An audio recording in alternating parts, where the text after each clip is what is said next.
Hello friends, welcome to my YouTube channel Rathore serial life. आपके लिए प्यार की है कहानी सीरियल के आने वाले एपिसोड के अपडेट लेकर आई हूँ। आगे आप देखेंगे कि एलिना दिखाई नहीं देती तो फिर वो फ़ोन करती है तो इतने में प्रिया के पास एलिना की मॉम की कॉल आ जाती है।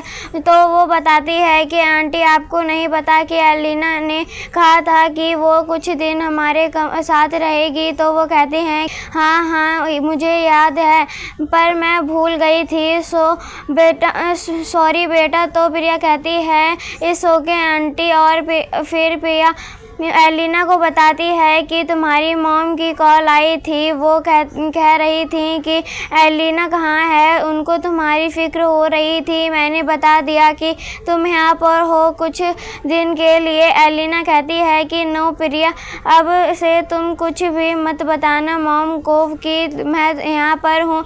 तो एलिना थोड़ी अपसेट हो जाती है। फिर प्रिया को वो अपनी प्रॉब्लम्स बताती है। प्रिया कहती है कि नो एलिना, तुम्हारी मॉम ऐसी नहीं है, तुम उसको समझने की कोशिश करो। तो एलिना कहती है कि मैं अपने घर में रहकर भी मैं अपनी फैमिली को फील नहीं कर पाती, मुझे लगता है कि मैं अकेली हूँ। और प्रिया कहती है कि हाँ मैं जानती हूँ, मैं तुम्हारा दर्द समझती हूँ। तुमको पता है कि मेरे पास पहले फैमिली नहीं थी, मैं अनाथ थी और मुझे नहीं पता था मेरे मॉम डैड और मेरी बहनें। और जब मैं यहाँ आई हूँ मैं बहुत अच्छा फील करती हूँ, एक फैमिली फील करती हूँ, एक सपोर्ट फील करती हूँ। एलिना कहती है कि पर मैं अपने घर में यह सब नहीं फील करती। प्रिया कहती है कितनी लकी हो। प्रिया कहती है कि एलिना बस तुम समझने की कोशिश करो, तुम भी लकी हो, तुम्हारी भी फैमिली लकी है और फैमिली के रहते इतना अकेला नहीं फील करते। इधर आप देखेंगे कि अभय प्रिया के बारे में सोच रहा होता है कि मैं प्रिया के साथ ऐसा कैसे कर सकता हूँ, प्रिया के जिसमें मुझे इंसानियत नहीं दिखाई देती और जो मुझसे इतना प्यार करती है, मैं उसके साथ उस पर कैसे हमला कर सकता हूँ। उसके साथ जो भी किया गलत किया मैंने, मुझे ऐसा नहीं करना चाहिए था। इतने में अभय उठता है तो अभय को आवाज़ आती है अभेंद्र, और अभय को आवाज़ सुनता है और उसके पीछे पीछे खींचता चला जाता है जहाँ से वो आवाज़ आ रही थी। अभय इसी बात आवाज़ के पीछे पीछे चला जाता है। उधर मीशू अपने घर में बैठी कुछ डिस्टर्ब होती है तो पंछी कहती है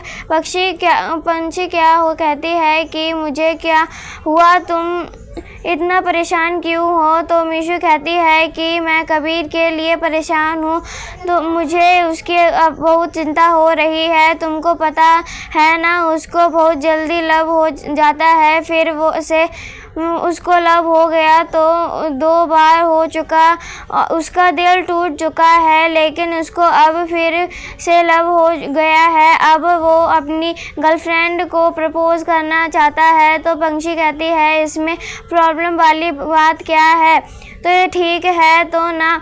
लेकिन मीशू यह सोच के परेशान है कि अगर ऐसा प्रपोजल एक्सेप्ट नहीं किया तो उसका दिल टूट जाएगा, वह बहुत अच्छा लड़का है। तो पंछी कहती है कि हाँ यह तो है, लेकिन अगर उसने नहीं पसंद किया तो फिर इसमें क्या कर सकते हैं। तो मीशू कहती है कि नहीं, कबीर पूरे कॉलेज का सबसे हैंडसम और चार्मिंग लड़का है, उसको कौन मना कर सकता है। पंछी कहती है कि फिर भी। तो मीशू कहती है कि नहीं, मैं उसको समझाऊंगी और कबीर का इस बार दिल नहीं टूटने दूंगी। मुझे बहुत बुरा लगता है कि उसका दिल टूटता है। तो मीशू कहती है यह सोच के खुश हो जाती है कि वह ऐसा नहीं होने देगी, लेकिन पक्षी मन में सोचती है कि मीशू तुमको खुद समझने की कोशिश करनी होगी, तुम्हें ज़रूरत है उसको समझने की, क्योंकि वह और कोई लड़की नहीं, वह मीशू तुम ही हो। कबीर तुमसे ही प्यार करता है। लेकिन मीशू कबीर के बारे में सोच के हैप्पी हो जाती है। इधर अभय पर अब उस आवाज़ के पीछे जाता है और वहाँ पर मैन व्यापार होती है। वह बुलाती है अभय को, ऑर्डर देती है कि अभय तुमको प्रिया को ख़त्म कर ही होने देगा। तो अभय कहता है कि जैसा हुक्म आपका। तो फिर वो कहती है कि अभय तुमको पता है ना तुम्हारे लिए कितनी दूर से आई हूँ, लेकिन तुम मुझे एक बार पलट कर भी नहीं देखते हो। इतना कहने के बाद भी अभय उसकी तरफ नहीं देखता, लेकिन फिर उसके बाद वह कहती है कि ठीक है अभय, तुम जाओ और प्रिया को ख़त्म कर दो।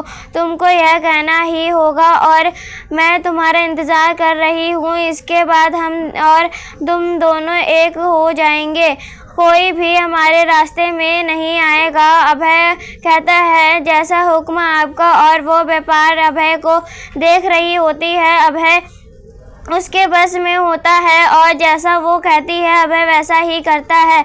इसी के साथ एपिसोड ख़त्म होता है। ऐसी ही वीडियो देखने के लिए हमारे चैनल को सब्सक्राइब करें एंड वीडियो को लाइक करें। तब तक के लिए बाय बाय।